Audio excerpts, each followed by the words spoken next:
Police ने दावा किया है कि राजस्थान रॉयल्स के मालिक राज कुंद्रा ने सट्टेबाजी में शामिल होने की बात स्वीकार कर ली है। पुलिस के अनुसार कुंद्रा ने पिछले 3 सालों में विभिन्न आईपीएल मैचों में 1 करोड़ रुपयों की बाजी लगाई। राजस्थान रॉयल्स और उसके मालिक राज कुंद्रा पर मैच फिक्सिंग और सट्टेबाजी के गंभीर आरोपों के बीच बीसीसीआई ने मामले पर विचार करने के लिए सोमवार को बोर्ड की आपात बैठक बुलाई है। दोषी पाए जाने पर राजस्थान रॉयल्स की आईपीएल से सदस्यता भी हो सकती है खारिज।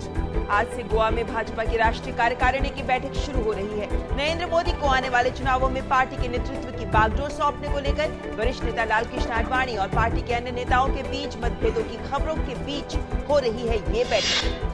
उत्तर प्रदेश के कुंडा के सीईओ ज़ियाउल हक की हत्या मामले में सीबीआई ने स्पेशल कोर्ट में अर्जी देकर पूर्व मंत्री रघुराज प्रताप सिंह उर्फ राजा भैया का पॉलीग्राफी टेस्ट कराने की अनुमति मांगी है।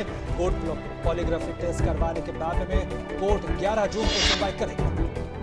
जम्मू कश्मीर में पुलवामा जिले के अचगोजा गांव में सुरक्षा बलों के साथ 20 घंटे तक चली मुठभेड़ में आतंकवादी संगठन जैश ए मोहम्मद के 2 खूंखार आतंकवादी मारे गए। इन आतंकवादियों की पहचान अल्ताफ बाबा और अब्बास नेगरू के रूप में की गई है।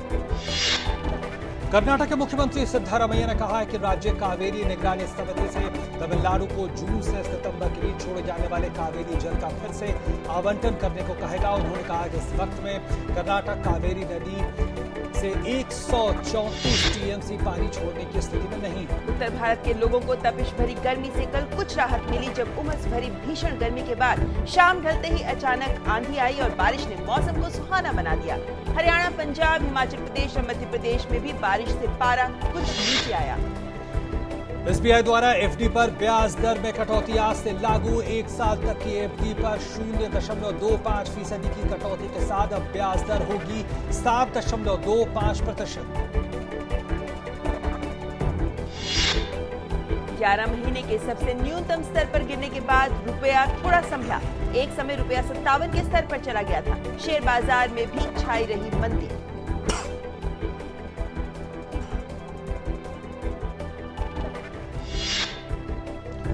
म्यांमार में लोकतांत्रिक सुधारों की मांग को अंजाम तक लेकर जाने वाली नेता ऑंग सान सू की ने अब राष्ट्रपति चुनाव लड़ने की इच्छा व्यक्त की है। सू की ने कहा है कि वे राष्ट्रपति चुनावों में उम्मीदवारी दर्ज कराना चाहती हैं और अपने इस फैसले पर पूरी तरह से अडिग हैं।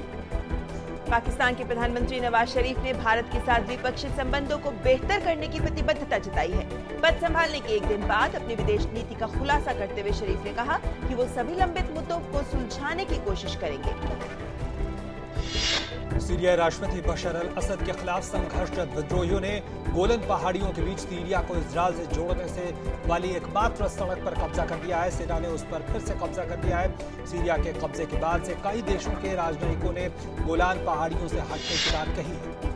तुर्की में सरकार विरोधी प्रदर्शनकारी इस्तांबुल के तकसीम स्क्वायर पर भारी संख्या में जमा हो रहे हैं। आज तुर्की के प्रधानमंत्री ताइप एर्डोगन अपने उत्तर अफ्रीकी दौरे से वापस लौट रहे हैं। इसी बीच उनके समर्थक भी इस्तांबुल के अतातुर्क हवाई अड्डे पर जमा होने शुरू हो गए हैं।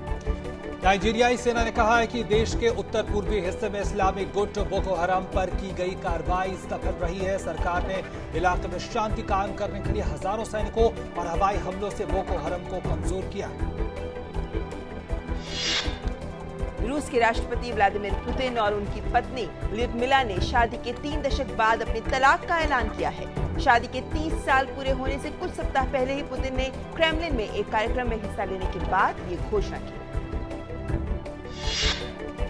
आईसीसी चैंपियंस ट्रॉफी 2013 के पहले मुकाबले में भारत ने दक्षिण अफ्रीका को 26 रन से हरा दिया है। भारत द्वारा जीत के लिए रखे गए 332 रन के लक्ष्य का पीछा करते हुए दक्षिण अफ्रीका की पूरी टीम 305 रनों पर आउट हो गई।